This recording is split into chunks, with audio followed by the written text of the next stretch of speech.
Assassin's Creed Mirage is nearly here, and I'm incredibly hopeful that the game will succeed and show Ubisoft that shorter, more concise games that cost less to make can be just as successful as the mega-sized Assassin's Creed games of today. Mirage is deliberately a throwback to the Assassin's Creed games of yesterday, with a smaller map and much more of a focus on stealth rather than RPG mechanics. But something has caused ire amongst the fans of Assassin's Creed, and that's Basim's teleport ability that's been shown off in the trailers. The main argument against the mechanic is how it looks like it's going to make the game far too easy.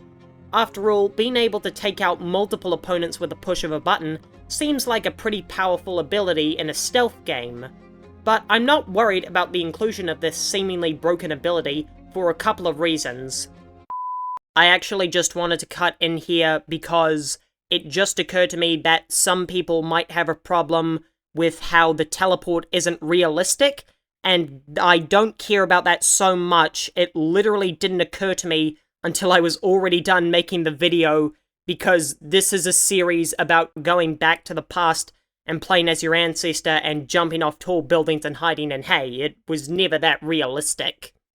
As I said before, Mirage is a throwback to Assassin's Creed games that came out before the 2010s. These games had much more of a focus on parkour and stealth, rather than the grindy combat of modern titles.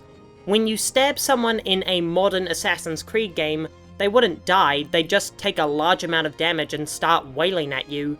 At that point, you're not even an assassin anymore, you're just some guy with a knife. I highly doubt Mirage will have enemies that can't be one-shot with a stealth kill, otherwise the game would be pointless if they weren't genuinely throwing back to the times where you were playing as an assassin. That quick stab is what was always so cool about the early Assassin's Creed stealth kills, finding the perfect vantage point above your target and then leaping down and sticking a blade in their throat. It was as much about style as planning, so does having a teleport ruin all that planning? Quite simply, no. People are acting like the teleport is going to break the game, and if they literally put a teleport in Assassin's Creed 2007, they'd be right. But they didn't do that. Mirage is a new game entirely, so obviously the game will be designed around using this mechanic effectively.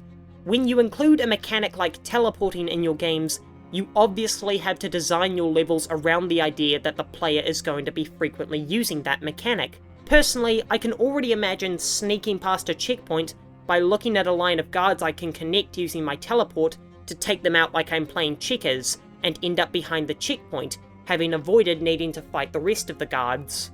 Now, you may say that you can't make a stealth game where teleporting is a mechanic, and that it would be way too broken. You'd just be able to instantly kill anyone who sees you and never get caught.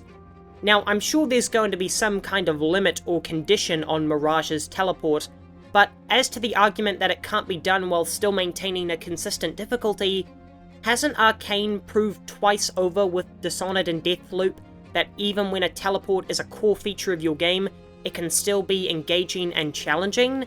In fact, teleporting can make stealth more difficult, as it's essential always to be aware of your surroundings so as to not get caught.